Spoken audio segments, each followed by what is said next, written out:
Olá pessoal, tudo bem com vocês, meus amores? Aqui é a professora Alessandra Silva e como eu prometi para vocês no vídeo anterior, que nós falamos sobre protozoários, suas características, hoje nós iremos falar do segundo grupo que faz parte aí do reino protista e que é sobre o grupo das algas. Esse é o tema da nossa aula de hoje e aqui nós iremos ver também algumas características e a sua reprodução, alguns tipos de algas. Além dessas características, nós iremos também aprender a sua importância no meio ambiente. Quando ouvimos a palavra alga, rapidamente nos lembramos daquelas plantas que são esquisitas e que podemos encontrá-la até mesmo na praia ou nas ondas de mar e que parecem ser vegetais marinhos. Só que, de fato, as algas elas são bastante parecidas aí com as plantas, tanto pela sua aparência, por realizarem aí o processo de fotossíntese. Mas será que elas realmente são plantas? Essa é a questão que eu estou colocando aqui hoje para vocês. Inicialmente, acreditava-se que as algas eram um tipo de planta, e por esse motivo elas eram classificadas no reino Plantae.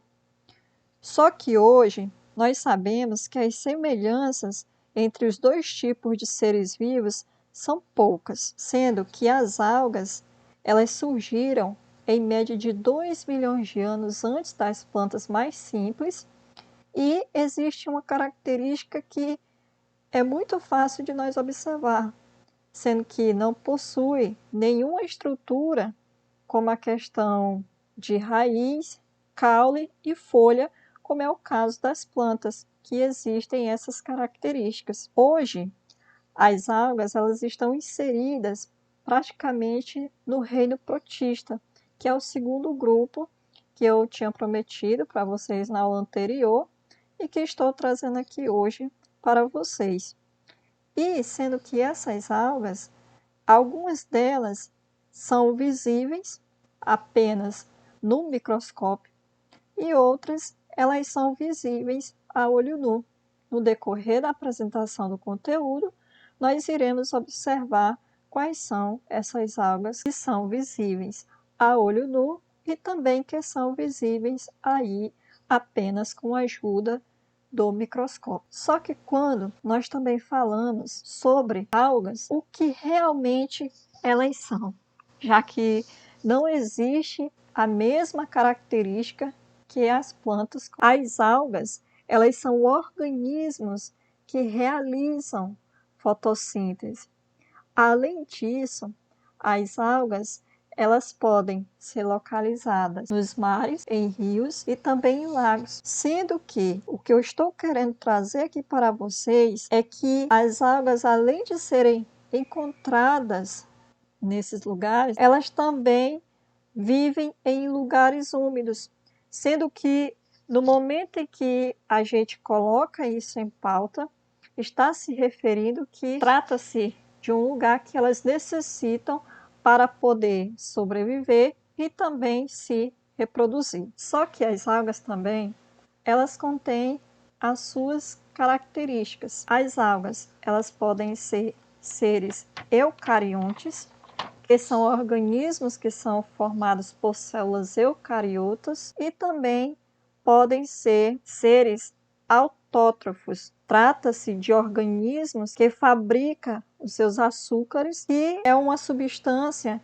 que é muito existente principalmente nas algas e também em algumas bactérias, ou seja, plantas que contêm clorofila. O exemplo que eu estou dando é o caso das algas.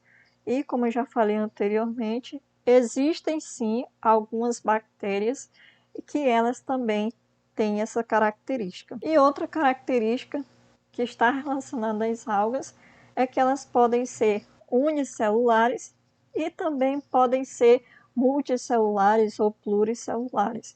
Em alguns livros didáticos vocês irão encontrar desta forma: uni ou unicelulares, pela metade a palavra, e também poderão encontrar de multicelulares ou pluricelulares. Sendo que os critérios que nós colocamos em relação a essas características das algas são critérios que são mais utilizados para poder, assim, nós conseguir diferenciar esses grupos de algas que está relacionado à sua pigmentação. Sendo que as algas, ela tem um tipo de pigmento que pode ser encontrado, é outro elemento fundamental e é uma característica que está localizada aí nessas algas. Sendo que existe uma composição química, que é outro fator extremamente importante e que é uma característica que também está colocada nas algas. Fora isso, nós temos a questão da organização celular e o tipo de substância de reserva, que é outros fatores que contribuem aí nessa característica dessas algas. Quando eu estava me referindo em relação à pigmentação que pode ser encontrada nas algas, que é uma característica muito importante e que vale salientá-la aqui, ressaltá-la, trata-se que existe algumas algas que são verdes, porque contém a sua pigmentação, que é a clorofila. Possui algumas algas que elas são avermelhadas, porque elas possuem um tipo de pigmentação que é chamada de ficoeritrina. E existem outros tipos de algas que elas são marrom, porque elas possuem uma pigmentação que é chamada de ficoxatina. Nesse terceiro slide, eu estou tratando agora um pouquinho sobre a reprodução das algas, sendo que as algas, ela também existe esse papel que é muito importante para que venha a sua multiplicação. As algas, elas podem ser reproduzidas de forma assexuada e podem ser reproduzidas de forma sexuada. As algas, ela tem essa reprodução assexuada porque ela se dá principalmente através dos poros. Esse tipo de reprodução assexuada, ela praticamente ela é chamada de esporulação, que é onde ocorre a produção de esporos. Em algumas algas verdes, como no gênero de Ulotrix, os isosporos eles se dispersam e até conseguir encontrar um local onde possam se fixar e conseguir desenvolver-se novos talos. Existe outro tipo de reprodução assexuada, ela é chamada de fragmentação. Essa reprodução assexuada, que é chamada de fragmentação, ela ocorre em certas algas que são filamentosas. Os talos que se quebram, eles fazem esse processo e em seguida, cada fragmento que foi quebrado, foi deslocado, ele consegue originar novos talos idênticos e assim consegue ter essa reprodução. E temos aqui no caso da reprodução sexuada. A reprodução assexuada, ela é feita através dos gametas, ou seja, são as trocas que são realizadas aí pelas algas. Sendo que na reprodução assexuada, ela ocorre em algumas algas que são também filamentosas, células que contêm o filamento, e eles formam pontes que são chamadas de citoplasmáticas. E com essas pontes citoplasmáticas, eles conseguem aí fazer a sua transferência do seu material genético com o outro. Sendo que no meio dessa ponte, forma-se o zigoto e também se destaca aí o talo e acaba sofrendo uma divisão celular até se formar uma nova colônia. E quando isso acontece de forma geneticamente distinta,